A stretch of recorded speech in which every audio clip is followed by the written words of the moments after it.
How much does location impact the business? Like where somebody is based? From our end, we work in almost every state at this point. Okay. I would say. I mean, there's some states that are a little trickier. I think, California, Washington, etc. And why are they tricky?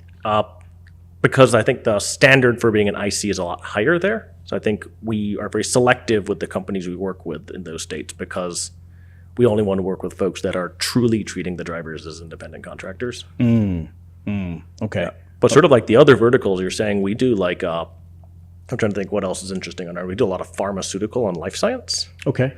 So, this is people Like organs and stuff? Yeah. Starting from like, hey, here's just a prescription going to somebody's house. We do hospice. Oh, wow. And it's really funny because what's a good percentage on time in the trucking world you're from? 98%, 97%, that would be considered good. Yeah. I remember when we started doing that work, the guy sat me down and was like, you have to deliver 100. I'm like, sure. It doesn't exist. Everybody says that. Right, He goes, right. but let me put it this way. He goes, if you miss the delivery, that lady's going to die in pain tonight.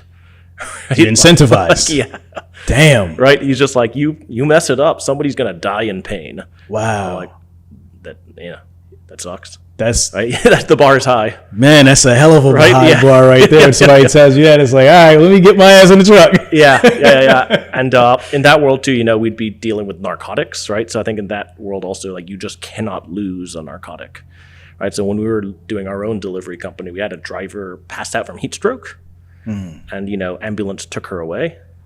Now we had her car sitting on the side of the highway with Narcotics. 300 scripts of narcotics. Oh right? my goodness. Wow. So our dispatcher had to go run and get the car and sort of save all the goods. But to do that sort of work, there's a lot of requirements. HIPAA training, bloodborne pathogen training.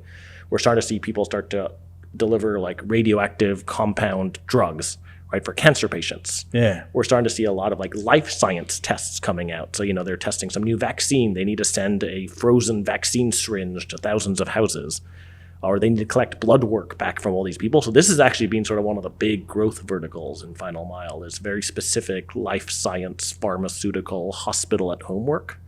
And that's booming right now. Oh, wow. And that's great for us too, because there's just lots of requirements for that. Right. Right. RADAC training, hazmat training, dry ice training. A lot of these folks have their own specific trainings too. So to do work for Markin, you have to do Markin training. Yeah.